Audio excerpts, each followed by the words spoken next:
On croit souvent que le sexe est une histoire simple, une attraction physique, une pulsion biologique, un besoin naturel. Mais Jung nous rappelle que derrière chaque désir se cache une vérité plus complexe. Le sexe est l'un des miroirs les plus puissants de l'inconscient. Il n'est jamais neutre, il est chargé d'ombres, de blessures, de fantasmes refoulés. Il peut unir ou détruire, libérer ou enchaîner.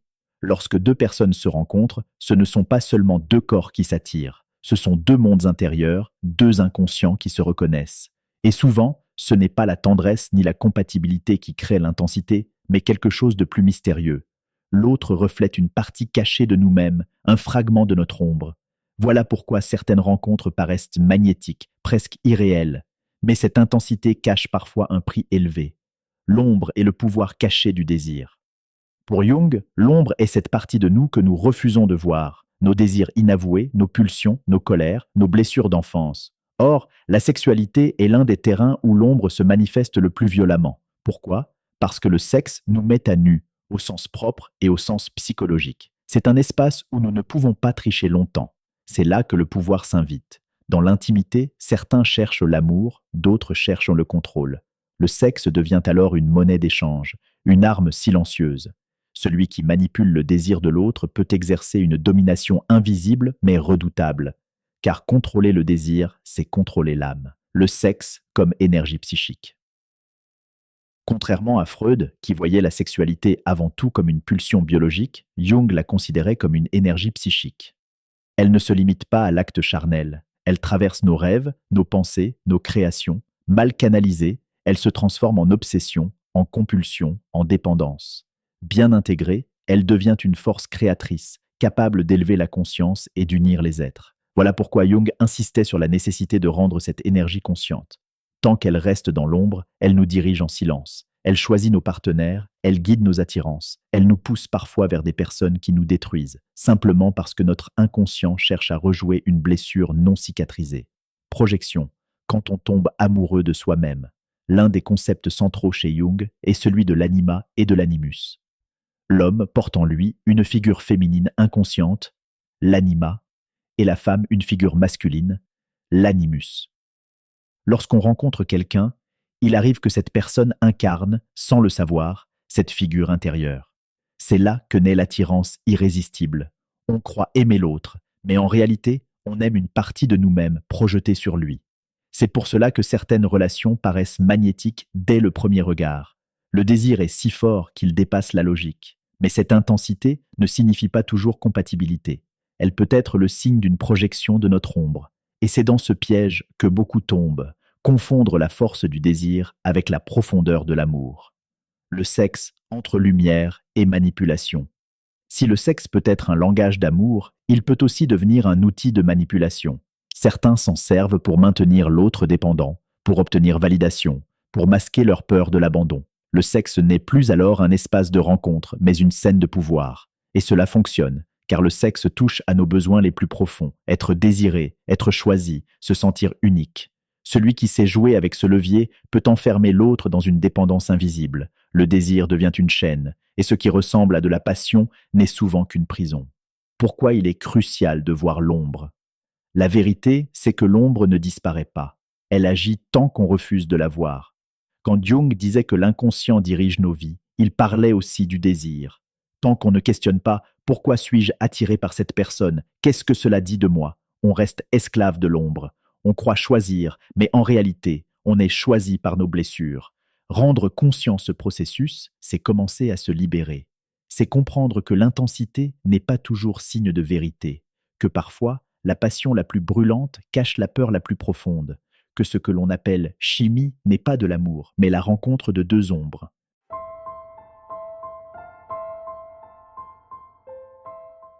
Dans l'idéal, le sexe est un espace de partage, mais dans la réalité psychologique, il devient souvent un instrument de pouvoir. Jung voyait dans la sexualité un lieu privilégié où s'expriment les conflits de l'ombre, car l'ombre ne cherche pas la réciprocité, elle cherche la domination, elle veut posséder, retenir, manipuler. Le sexe est l'un des moyens les plus puissants pour exercer ce pouvoir, précisément parce qu'il touche au cœur de notre vulnérabilité. Quand nous nous offrons à quelqu'un, nous n'exposons pas seulement notre corps, nous ouvrons nos peurs, nos désirs, nos insécurités. Celui qui comprend ce levier peut s'en servir, consciemment ou non, pour prendre l'ascendant. 1. Le pouvoir de l'attirance. Pourquoi est-il si facile d'exercer une emprise à travers le sexe? Parce que le désir lui-même agit comme une drogue. La dopamine et l'ocytocine créent un lien, une dépendance. Celui qui se sent désiré ressent une forme d'exaltation. Celui qui détient le pouvoir d'accorder ou de retirer ce désir contrôle l'équilibre. Ainsi naît une dynamique subtile. Donner de l'intensité pour attacher, puis la retirer pour dominer. C'est un va-et-vient qui enferme l'autre dans un cycle de manque et de récompense. Ce mécanisme est le même que celui qui régit les addictions. 2. L'empreinte des blessures d'enfance. Ce jeu de pouvoir ne sort pas de nulle part. Il est souvent le prolongement de blessures anciennes. Jung insistait, ce qui n'est pas intégré dans la conscience se rejoue dans les relations. Un enfant qui n'a pas reçu un amour stable peut associer affection et insécurité. Devenu adulte, il cherchera à recréer cette dynamique, mais cette fois en tenant les rênes. Au lieu de subir l'abandon, il en prend le contrôle en rendant l'autre dépendant sexuellement et émotionnellement. C'est une manière inconsciente de dire « je ne souffrirai plus comme avant, car cette fois, c'est moi qui décide ». Troisième, les rôles de l'anima et de l'animus. Jung expliquait que chaque homme porte en lui une figure féminine inconsciente, l'anima, et chaque femme une figure masculine, l'animus. Lorsqu'une rencontre sexuelle réveille ces figures, l'attirance est décuplée, mais l'ombre s'y glisse aussi. Un homme qui n'a jamais intégré son anima projette cette figure sur une femme. Elle devient, dans son esprit, la clé de son âme. Il la désire à un point obsessionnel. Mais cette intensité n'est pas de l'amour, c'est l'ombre qui réclame. Et cette obsession peut se transformer en contrôle, en jalousie, en manipulation. De la même manière, une femme qui projette son animus peut se retrouver fascinée par un homme dominant, charismatique, mais émotionnellement froid. L'attirance est puissante, mais elle cache une dépendance. L'ombre cherche à combler un vide intérieur. Quatrième, le cycle pouvoir-soumission. Le sexe devient alors une scène où se joue une pièce inconsciente. Celui qui domine croit avoir le pouvoir, celui qui se soumet croit trouver la sécurité. Mais en réalité, les deux sont prisonniers. Le dominant est esclave de sa peur d'être abandonné, le soumis est esclave de sa peur de ne pas être aimé. C'est ce que Jung appelait une possession psychique. L'inconscient prend le contrôle et dicte les comportements. On ne choisit plus librement, on répète un scénario. Cinquième, l'illusion de l'intensité. Ce qui rend ce piège si efficace, c'est l'illusion de l'intensité.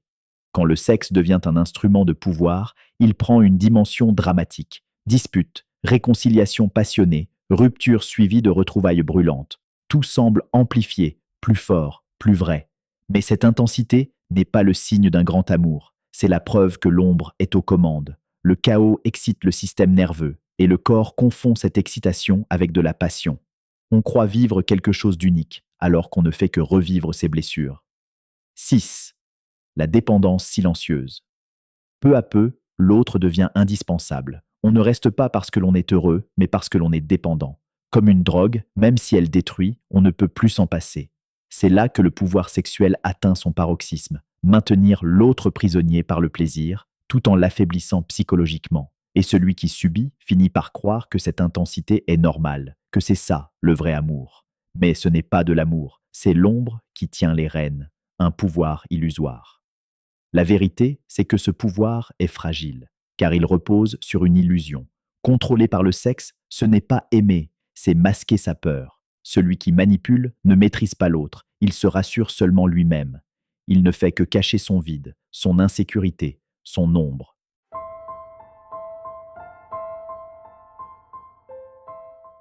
Quand le sexe est utilisé comme un outil de pouvoir, les blessures qu'il laisse derrière lui ne sont pas toujours visibles. Pas de cicatrices sur la peau, pas de traces évidentes. Pourtant, à l'intérieur, quelque chose s'effondre, car l'intimité qui devrait être un refuge devient un champ de bataille. Et celui qui en sort marqué ne porte pas seulement la douleur du moment, mais aussi la confusion profonde entre amour, désir et domination. 1. La confusion entre amour et dépendance. Le premier dégât invisible est la confusion des repères. Quand le sexe sert de monnaie d'échange ou de levier de contrôle, la victime finit par croire que l'amour se prouve par l'intensité du désir. On pense, s'il me désire, c'est qu'il m'aime. S'il me repousse, c'est que je n'ai plus de valeur. Cette croyance est destructrice. car elle enferme l'esprit dans une quête sans fin. Chercher à être désiré pour se sentir aimé. Mais le désir n'est pas l'amour. Et quand l'un remplace l'autre, l'estime de soi s'effondre. 2. L'érosion de l'estime de soi. Peu à peu, la personne manipulée commence à se réduire à son corps, à sa capacité à séduire ou à satisfaire. Chaque rejet devient une blessure, chaque rapprochement une victoire temporaire. Mais cette logique est épuisante, car elle place la valeur personnelle entre les mains de l'autre. Avec le temps, l'image de soi s'altère. On se croit insuffisant, pas assez beau, pas assez désirable. L'ombre de l'autre finit par devenir notre propre voix intérieure. Troisième, la dépendance émotionnelle. L'un des pièges les plus puissants du pouvoir sexuel est le cycle passion-privation. On reçoit une dose d'intensité, puis on est plongé dans le manque. Cette alternance crée une dépendance similaire à celle des drogues. Le cerveau s'habitue à ce va-et-vient et l'on reste accroché non pas à la personne, mais à l'adrénaline qu'elle procure. C'est ce que la psychologie moderne appelle le trauma bonding, un lien paradoxal qui unit la victime à son bourreau. On souffre, mais on ne peut pas partir, parce que la douleur et le plaisir sont devenus indissociables. Quatrième, le corps conditionné au chaos. Le corps aussi garde des traces. Lorsqu'on associe désir et insécurité, plaisir et instabilité, on en vient à confondre chaos et amour. Dans une relation saine, stable, respectueuse, on peut se sentir perdu, voire ennuyé. La paix paraît étrange, presque suspecte. Ainsi, beaucoup reviennent vers des relations toxiques, convaincus qu'elles sont plus passionnées. Mais en réalité, ce n'est pas de la passion, c'est un conditionnement. Le corps réclame le drame parce qu'il ne connaît que ça. Cinquième, le silence et la honte. Autre dégât invisible, la honte. Comment expliquer que l'on soit resté attaché à quelqu'un qui nous blessait, simplement parce que le sexe semblait incroyable? Beaucoup n'osent pas parler, de peur d'être jugés. Alors, ils se taisent, s'isolent, et la honte devient un poids supplémentaire. Ce silence entretient la souffrance, car tant qu'on garde tout à l'intérieur, on croit être seul. Mais la vérité, c'est que ces dynamiques sont bien plus répandues qu'on ne l'imagine. 6. Le vide après l'intensité. Chaque relation marquée par ce pouvoir laisse un goût amer, l'extase suivie du vide. Après l'intensité du moment, il y a un creux, un silence intérieur. Et plus ce vide grandit, plus on recherche la prochaine dose. C'est un cercle vicieux. On croit courir après l'amour, mais on ne fait que fuir le néant. 7. L'ombre qui se propage. Ces dégâts invisibles ne s'arrêtent pas à une relation, ils façonnent les suivantes. La personne blessée peut développer une méfiance chronique, une peur de l'intimité, une tendance à répéter les mêmes schémas. Car l'ombre agit tant qu'elle n'est pas vue. Elle attire à elle des partenaires qui rejouent le même scénario. Un prix psychologique élevé. Le pouvoir sexuel paraît séduisant sur le moment, mais il laisse derrière lui un champ de ruines, estime détruite, confusion entre amour et dépendance, incapacité à distinguer passion et manipulation. L'ombre, lorsqu'elle gouverne la sexualité, ne construit rien. Elle dévore. Dans le segment 4, nous verrons le chemin de libération. Comment transformer ses blessures en force, comment réapprendre une sexualité consciente et libre, et comment Jung voyait dans l'intégration de l'ombre la clé pour aimer vraiment.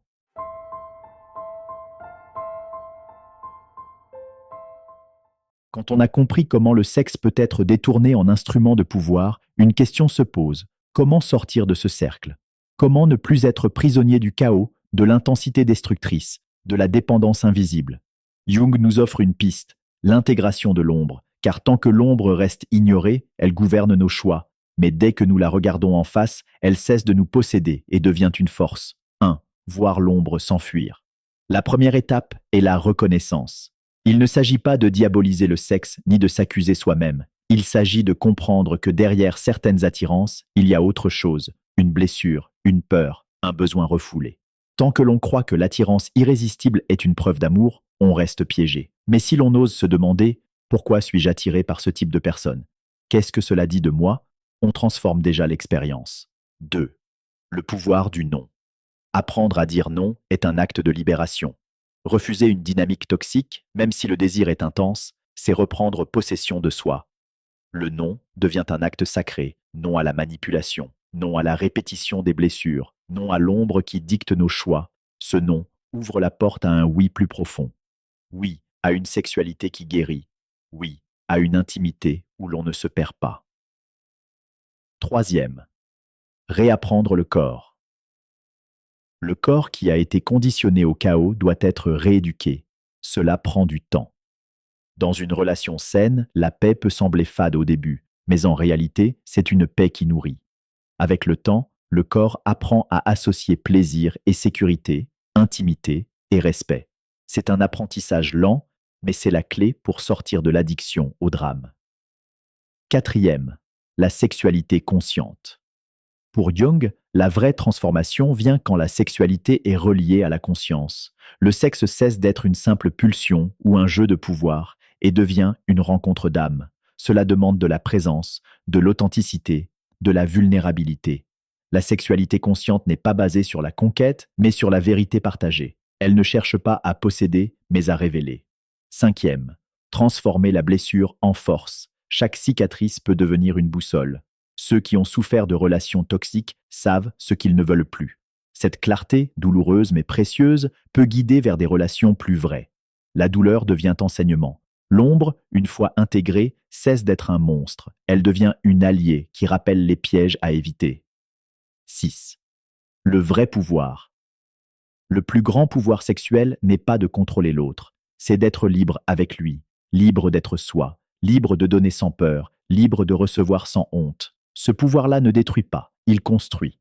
Il ne fait pas de l'intimité une prison, mais une libération. C'est le pouvoir de deux êtres qui n'ont plus besoin de manipuler, car ils n'ont plus peur de se perdre.